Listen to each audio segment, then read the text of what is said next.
Hello, Voices of Color class, and welcome to the very first video tutorial that I'm going to be making for all of you about the personal statement. So if you are lost and don't know where to start with your personal statement, this is going to be a really good video for you to watch and follow along with to see what my process is when I am writing a personal statement, and also you can see how I'm using all of the materials that I created for you. So I hope that this is helpful for you, and there will definitely be more to come. So let's go ahead and take a look at what we've got on the screen over here. So I have created a personal statement outline for all of you. This is kind of a graphic organizer and also kind of documents and shows you what exactly is needed in every single section. Hold on a second. Grammarly randomly started playing. Okay, back to my, what am I listening to? Best of Beethoven. Cool. So back to my Best of Beethoven and not an ad for Grammarly. So, in terms of your personal statement, there are going to be three major parts for that, besides the thesis statement. That's just kind of a given of every single writing piece you're ever going to do between now and literally till the day you die. There's always going to be some sort of thesis or theme or just general statement about what your writing piece is about. So, in general, you've got the story part. So, that's going to be what happened in your life, what are you writing about? You've got the analysis, so you want to analyze that and be able to pick it apart and talk about like why is that moment important for you. And lastly, you have the future piece. So this is the part that I see most often people forget in their personal statements. And you want to remember that when people are reading your personal statements, especially if you are applying to college or if you're applying to a job, they want to know what you can do at that college or at that job. They don't want to just know what you've done in the past. They want to know what are you going to bring, how are you going to change the community for the better if they give you a spot on campus or if they give you a spot at a job company. So a lot of this might look a little bit overwhelming right now, but what I highly recommend is that before you even start this outline process, you actually go back to the questions that you wrote.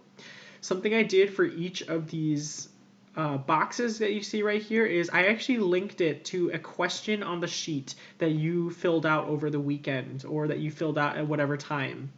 So for example, the thesis statement, if I'm having trouble coming up with a strong thesis statement, it says that I can look back at question number 6 and 7 of the pre-writing questions. And remember, I gave you a paper copy of this, but you also have a digital copy of it if you want to work on that instead. And so my questions number 6 and 7 are right here. And so what I think I'm going to do is I think I'm actually just going to go ahead and copy and paste this statement down to my thesis statement box.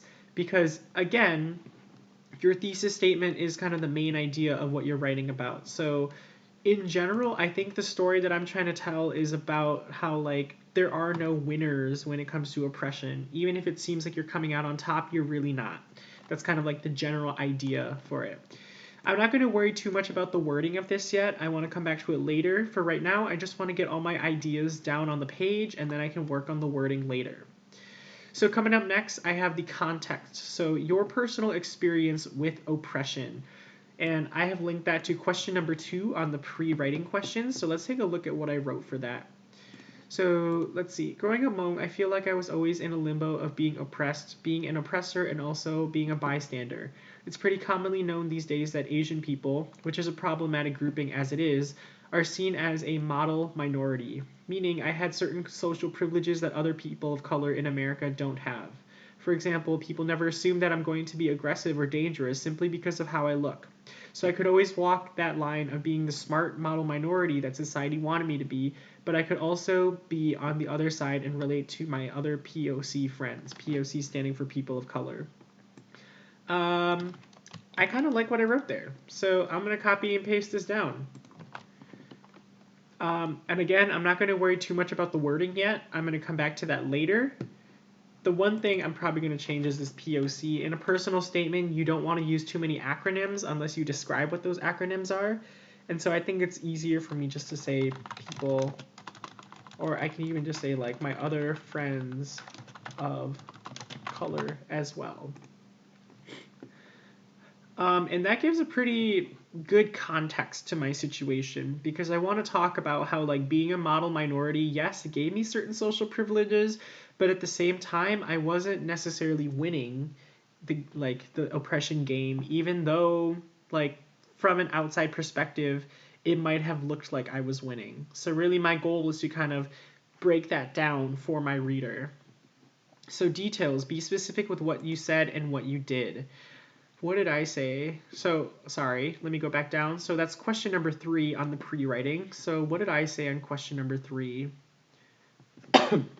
I feel like it was really tough to talk about this sort of thing growing up. My family expected me to play into the model minority by staying out of trouble, getting good grades, participating in school and church activities, etc. Ooh, ETC.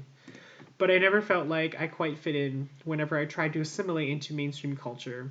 In a lot of these moments, I didn't speak up when I felt like I didn't quite belong, but I did have moments where I spoke up about Hmong culture through presentations and performances, and when I felt attacked, I would defend myself.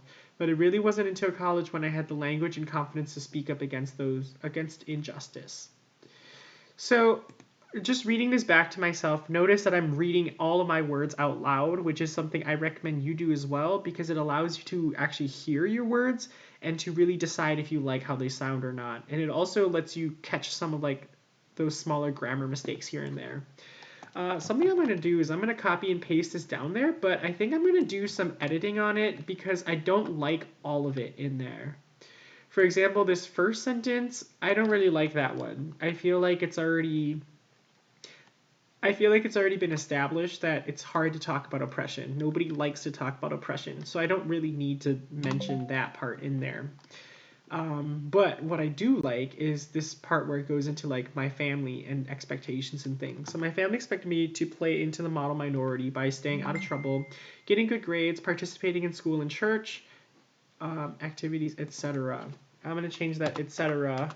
because remember, we don't want to have too many acronyms or shorthand speech in our personal statement. But I never felt like I quite fit in. Whenever I tried, when I tried to assimilate into mainstream culture. So all of this right here, while it does work, I feel like it's very ambiguous. And the whole goal of this is to be specific about what we said and what we did. And this doesn't really give us, like, that isn't really a way of being more specific about that. I'm just kind of like touching the surface, but I'm not really digging deep into what actually happened. So I'm going to just like, I'm not going to delete it yet because I want to look at it just to reference it. But I think what I am going to do is I'm going to add in my own little things right here. So, but I never felt like I quite fit in when I tried to assimilate into mainstream culture. So I guess I should think of like a very specific instance where I didn't feel like I fit into mainstream culture.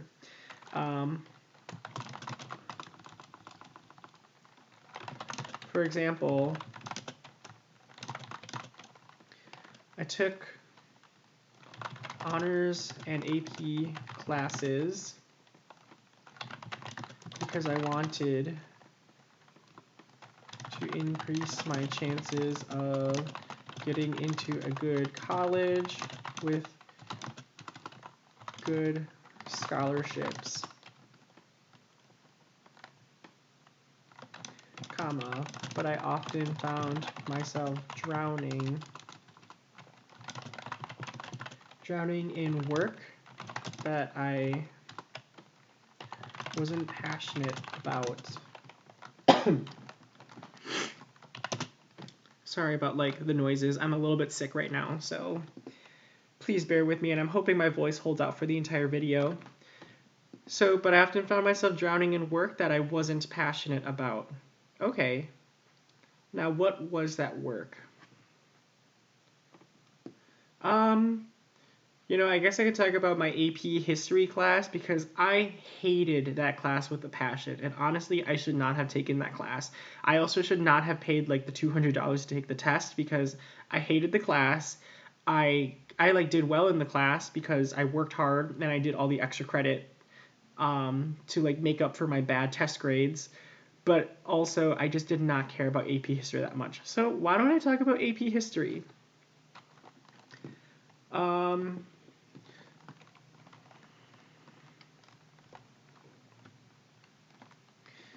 How do I flow from here?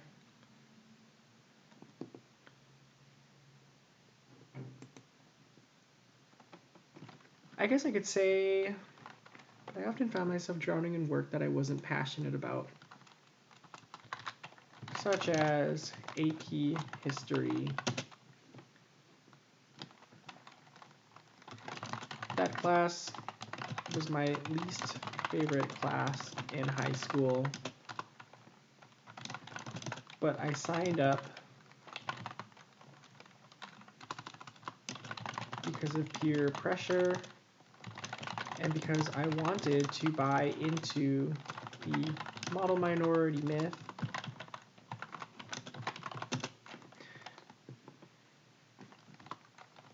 stating that I, as an Asian person, needed to take all the APs and excel in them.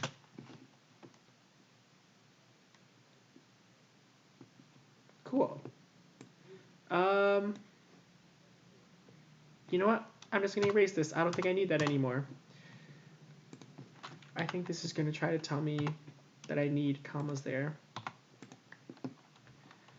Cool. So I think I like how that sounds now. So my family expected me to play into the model minority by staying out of trouble, getting good grades, and participating in school and church activities.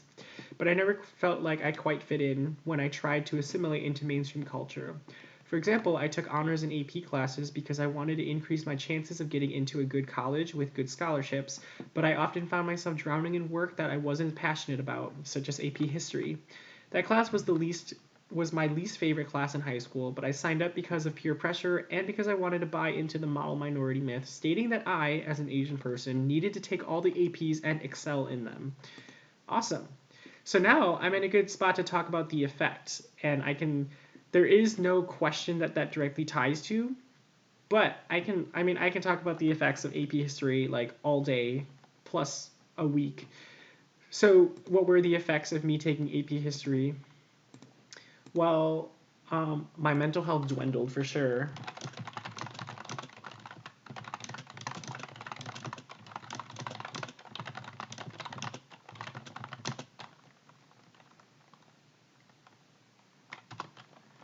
So my mental health dwindled as I try to keep up with endless notes and tests. And I'm just going to say assignments because notes were part of the assignments.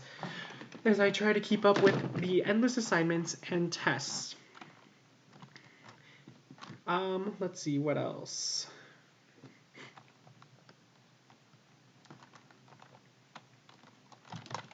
I often found myself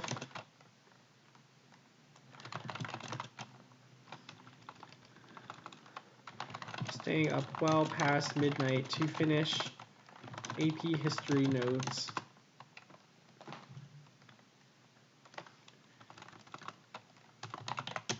I often found myself staying up well past midnight to finish AP history work because I was involved with other activities like show choir, forensics,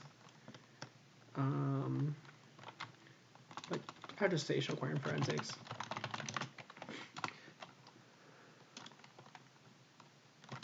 And also working at McDonald's at the time.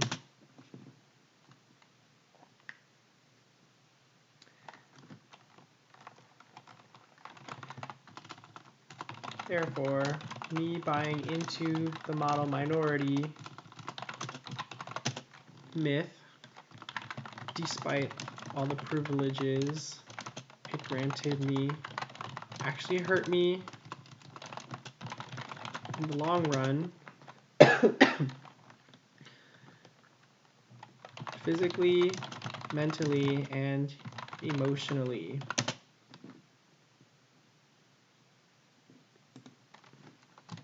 Holding myself up to these near impossible standards of perfection generated bad habits, bad cycles and habits that would affect my health.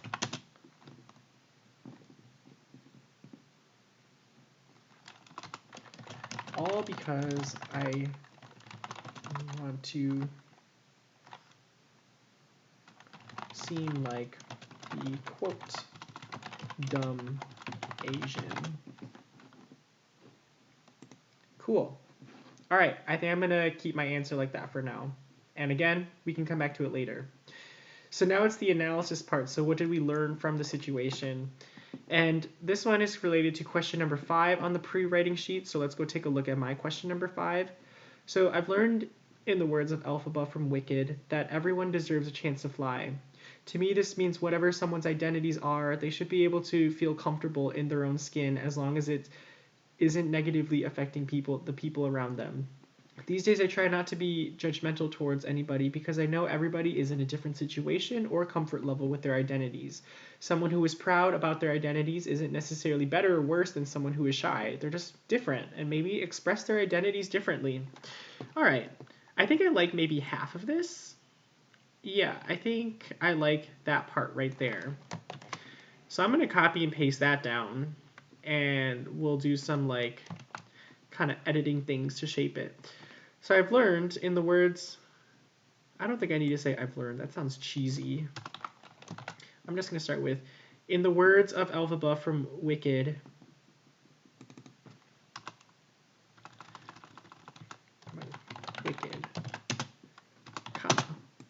everyone deserves a chance to fly. To me, this means whatever someone's identities are, they should be able to feel comfortable in their own skin as long as it isn't negatively affecting the people around them. So that answer from my question doesn't really make sense with the story I'm trying to do because my story wasn't about being comfortable in my own skin. My story was about how trying to buy into this model minority myth that was giving me privilege actually was also hurting me in the long run. So I think I need to change that. So let's do the same thing we did before. Let's just create some space right here so that way we don't erase it, but we have it there for reference. Everyone deserves a chance to fly.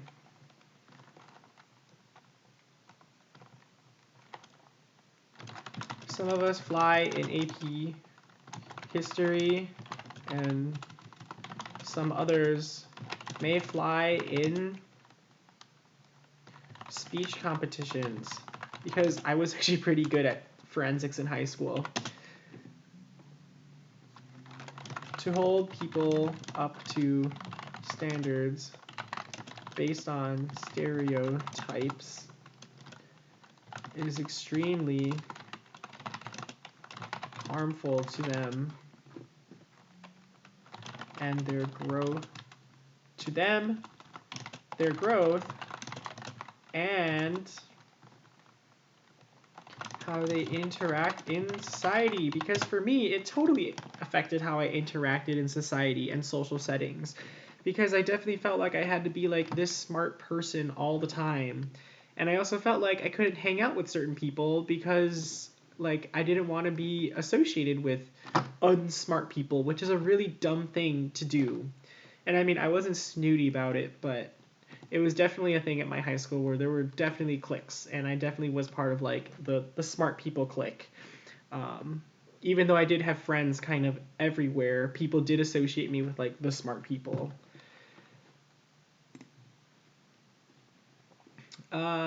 Cool. So in addition to that, I guess I should also talk about how buying into the model minority myth not only hurt me, but it also hurt other people.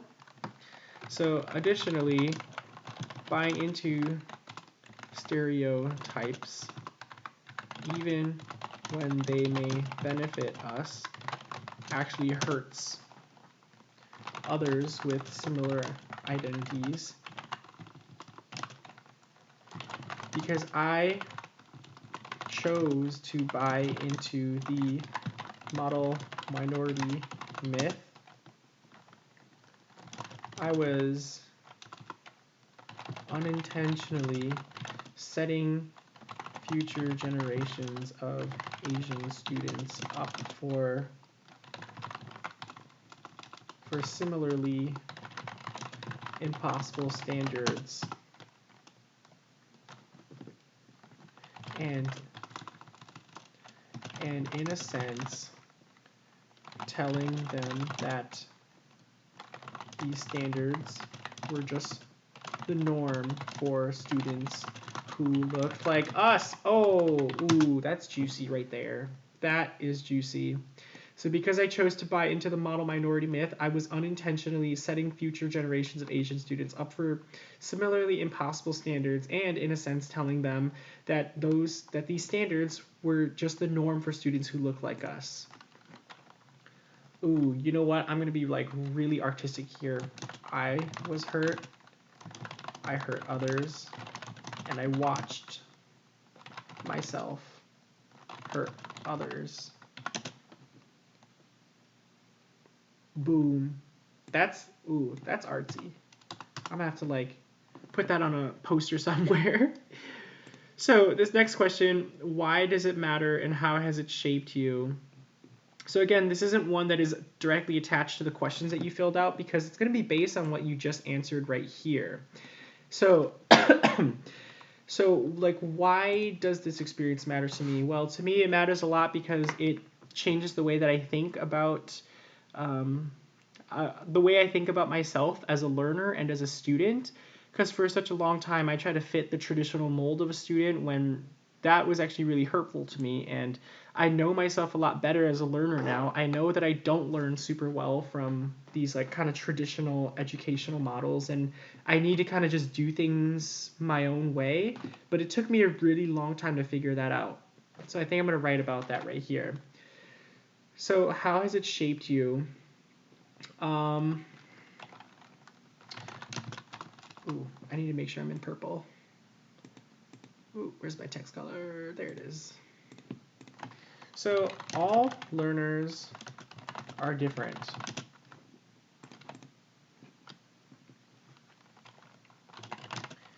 Even two people from the same family could learn in completely different ways. For myself, I realized through these struggles in honors and AP classes that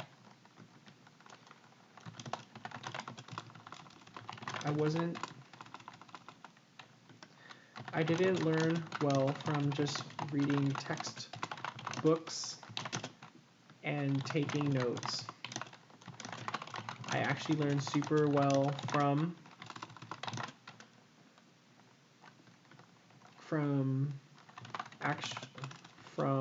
experiences and also from videos, because I do actually learn really well from videos. However, because these don't fall in the traditional type of school, they were never emphasized to me as a valid, they were never emphasized as a valid way of learning.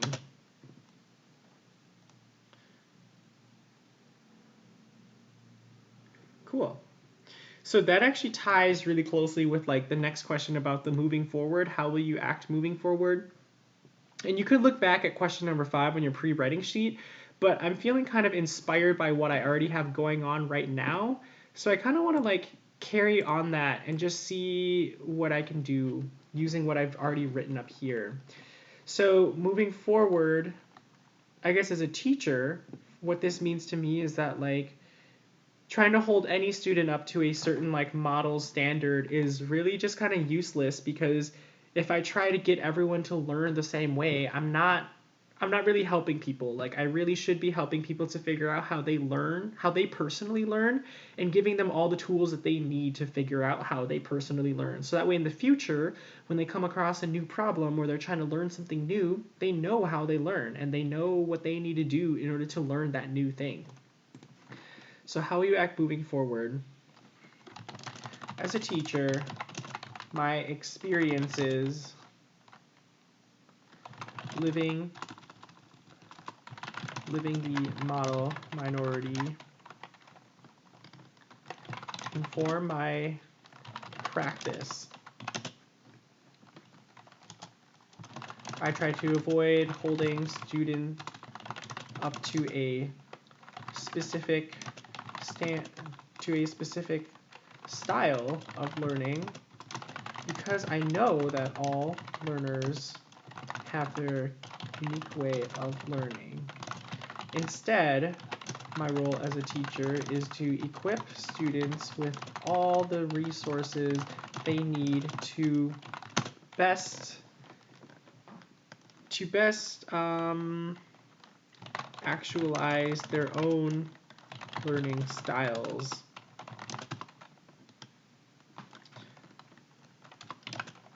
Then they can use this knowledge and experience in the future when they approach a learning situation when they approach a new learning situation.